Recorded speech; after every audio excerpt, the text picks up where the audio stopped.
With so many Magic the Gathering sets, it's no surprise that information can get lost in the shuffle of where and how these sets are actually selling and performing. And one of them almost slipped by, but don't worry, in about 10 seconds past the intro of this video, we're going to talk about it. And you may or may not be surprised, but the sales definitely tell us what's going on in this market.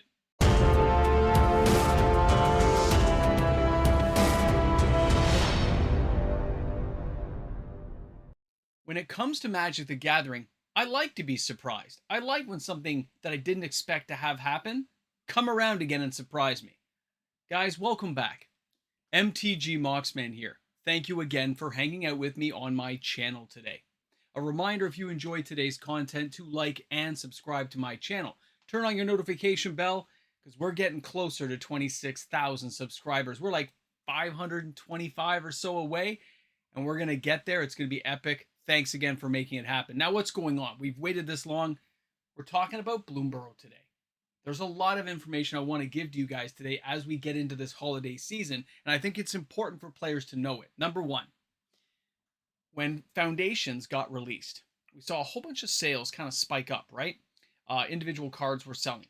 But that caused a secondary backdoor effect to Bloomburrow, mainly with the animals. Things like Heir Apparent and stuff have caused a residual sales list on a whole bunch of singles cards that are in Bloomburrow. They don't have to be the most expensive, but players are still seeking them out, trying to build decks. The fuzzy animals have definitely captured the attention of a lot of Magic the Gathering players. Now, right there is where you think a video like this may just come to an end. Okay, we're 2 minutes in, it's over. Singles are selling well. That's what you have to tell us? No. That's part of what I had to tell you. There's more. Now, when you look at the other products that were supplied with this thing, we didn't get like a Jumpstart booster box, but we did get the pre-release kits. We got bundle packs. We got the starter intro kind of kit for like new players to come on board. We also got the play booster box and the collector box. So, at many stores who I know ordered a ton of those intro kits, right? They're all sold out. They're looking for more. They're backdoor channeling, trying to get more, as people have been asking for them. They've seen them on the websites. They've seen a friend who has one. And they go to these stores and show up and they can't get any. And they don't have any distribution when they're trying to get them. So what's going on? Well, I know that I did mention a few months back that this would probably be a hot topic around Christmas time. And here we are, getting close to Christmas, and you can't find any. Bigger stores don't have them, smaller stores. Now, I'm not saying individual stores may not have them wherever you are in your market. I'm not going to say that that's not possible. But with the 40 some odd stores I've checked in with, it doesn't look good. It doesn't look like you're able to find the furry rabbits you need. So those intro kits, the starter kit, good luck. I hope you get what you're looking for. Now, bundle packs. Surprisingly, the sales have stalled out. Stores that have them still have them, but most of them didn't over-order beyond what they thought they could sell, so those are kind of sitting on the market. Play booster boxes, interestingly enough, are still selling. Now, they're not selling by the box, but they are selling enough packs that they do have to order new boxes, and that shows a really great strength in what players are desiring to play with out of these boxes. They're willing to just take a chance and open a pack and hopefully get something cool. Okay, and I like that. We haven't seen that for a very long time, this kind of residual secondary market strength, other than Modern Horizons 3. Modern Horizons 3, I'm still waiting for a lot of data on that. It'll be another week or so, guys, but I think that's still performing fairly well. We'll get back to that one. Let's stick to Bloomburrow today. Collector boxes. Now, I know stores shortchanged the collector boxes. I know they did. They were cash strapped. They didn't have a lot of pre-orders. So what's going on? Other than the big stores, there's none left. The smaller stores all sold out and they can't get any. And that means that players are funneling their funds toward bigger LGSs in major cities and having it shipped out to them. I know some of the bigger stores are telling me, yeah, they have tons and they're having it shipped out, where the smaller stores are like, I only had 2 cases. That's all I could front. I had 1 pre-order and now I don't have any left. And I can't get my hands on it. So now I have to wait. So I know on some of the bigger channels, they've been talking about collector boxes truly being valuable again. I'm not going to go so far as to say that's happening yet because the bigger stores have so much of it still. But there is some kind of grain of truth that is starting to form on how these products are being disseminated, bought, sold, and accumulated. Now, I have a couple of friends who will collect the collector boxes. They've one of every single one ever created. Premium to the low end, they've got it. But at the same time, I have many friends who would never touch these products like myself. I stay away from them now. Because of the secondary market value never really climbing much, other than the few we've seen like the Lord of the Rings special edition, which again isn't quite what I think it is, but I'm still waiting for a long time to find that one out. That one's going to be a bit of a puzzle to unravel. But other than that, most boxes that are still at the store shelves of stores are just sitting there. They're not moving. I don't care if it's Karlov Manor, Lost Caverns of Ixalan. I don't care if it's going back to Doctor Who, Jumpstart. They're just sitting there. Nobody's purchasing those. They are still moving in some markets, but generally speaking, it's a very stale market. But Bloomburrow, it's selling. And that's, again, another oddball out. And the only other person I can add into that is I'm betting is still going to be Modern Horizons 3. I think it's still going to be a seller. I just don't have the data yet at the time of the creation of this video to give you guys that information.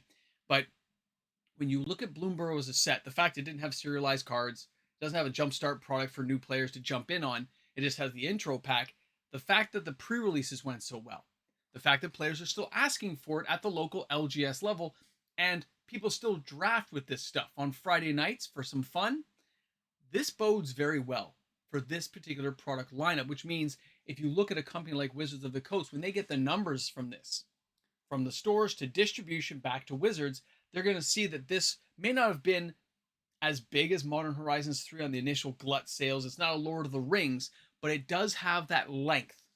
The fact that it's a standard product and it has the length of sales that are continuing well past the expiration date of when money moves into different markets, that this is a good one. It's one that's held interest. It's one that captured the attention of a lot of players. Now that means, though, that yes, some of the singles are still weird pricing. We have things like the banner that are well over $5 now. We have a lot of cards in the uncommon and rare slots that are not the normal pricing because we're not seeing boxes opened en masse. And when you are seeing packs opened or an individual box, a lot of players are keeping the cards. They're keeping them to enjoy. So those cards are not emptying out into the secondary market to more helpfully regulate the prices of the secondary market. So without a glut of cards coming in, you're still going to see the rise of many cards. And with cards like Heir Apparent and some of the cards we're going to see in the upcoming sets, you can bet that some of these cards are actually going to go a lot higher. So if you're a player out there looking for cards to build for anything in Bloomburrow, you might want to pick them up now rather than later. If they're at a reasonable price for you, this may be the time to buy, just to stay ahead of that possible curve of any crazy cards that come out. I know a few players who are already picking up and kind of banking on a few cards, a few speculations. I'm not going to mention those because they don't matter for the course of this video, but it is something to note that people have taken a real interest in this set, and it was surprising to see how many stores I know had to reorder individual boxes just to keep some in stock. They can't get their hands on the intro decks, right? The little starter kit decks, the 2-pack, and they also may have some bundle packs, but they're having a hard time, next to impossible, of getting any of the collector boxes. That's kind of where the market's at right now. And it's a fascinating tale of the tape to see how Wizards will react to this, because remember, they're slow. They do not move quickly, and it's going to take time. It'll take time to ramp up and say, wow, this set did really good. We better slot them in for 2027, because that's about where you'd be looking at right now. And I still think they're going to control a lot of their secondary market big sellers. So I don't think we're going to see a whole bunch of new collector boxes come onto the market. They're one and done, right? But even at a next set level, I think Wizards is kind of capping off a lot of this stuff. And I know the rumor mill is going right now, guys. I'm trying to lock down information on stuff that I'm not going to mention right now because I don't have facts yet, but I will get back to that. For those who emailed me, and there was like 6 of you asking the same type of questions, bear with me. I am looking into it. It takes time, okay? Now, I want to thank you guys all for hanging out with me today. Bloomburrow is doing a lot better than people expected. It is a set to pay attention to for the future, and it is one of those sets that maybe buying an extra box may not be such a bad thing, but don't buy it now. Buy it about a year from now, before it rotates out, before things get crazy, and it's near the end of probably its printing time. It'll still be in rotation, but not being printed anymore, because they'll have an accumulation at warehouse level and distribution. That may be the time to buy yourself a box, especially if it goes $5-10 off. Just so you have the draft box for the future, a nice night on the town with some friends. to try things out somewhere in the future, because a lot of people forget. A lot of these new sets, this is like not related to this topic, but I'm going to mention it because anyone who makes it this far deserves a little tale. When you look at something like Time Spiral Remastered, that first kind of remastered product that they put on paper, I want you guys to remember, a box like that that's so expensive, okay? You can find regular draft boxes of older sets, 150 for like Rivals of Ixalan, stuff like that, right? Canadian pricing. Don't those kind of seem like remastered products now because it's so old and it still costs half as much as one of these products, but it actually has the age and the original packaging and the original cards inside? See, a lot of people are starting to realize that why buy a remastered product when you can buy the actual old box for half the price of that remastered product? You can't go back for that for Innistrad Remastered, but if you look at some of the Innistrad cards we're likely to find, these used to be 60, 70 bucks. Remember that, guys. Sometimes when the deal is there, that is your remastered product to put on a shelf and enjoy 5 years from now. Thanks a lot for hanging out. Thanks for being here on the channel. Don't forget to put a boomstick in the comments section, and I will see you guys tomorrow with another video. Hey guys, a big shout out and thank you to my fantastic patrons. Guys, because of the patrons who are on this channel supporting each and every day, we get to put out daily uploaded content, we get to research information, and we get to share that with everybody on YouTube. So whether you're a patron or a YouTube membership member, you're one of the people on this channel who helps make it happen. Thanks again for showing your support. I'll see you tomorrow, everyone. I know. Okay. If you're here at the end of this video, Ramble Jamble, I'm going to give you a horror story. Story time with the Moxman. I changed over to my winter tires. You guys will know if you've been on my live stream. I talked about it. Going to get my car tires changed over. I did it last weekend. 2 of my tires were flat the next day. Interesting. No puncture holes, no nothing.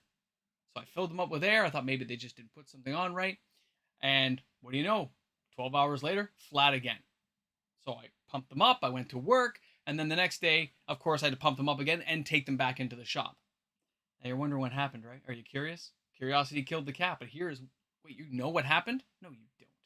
I'll pause for a second. You don't get to look this up on the internet. All right. Cheaters. Your parents, don't cheat. Teach your kids the right way. So here's what happened. And it turned out it was all 4 tires. The rims that I have them on are so old and they're rusting that the air just keeps leaking out all over the place. So not only did I have to buy new winter tires last year, this year I had to buy new rims. And rims they had in stock because I didn't want to wait because I had to get back to work. It turns out you can't get $25 Steelies anymore. They don't exist really.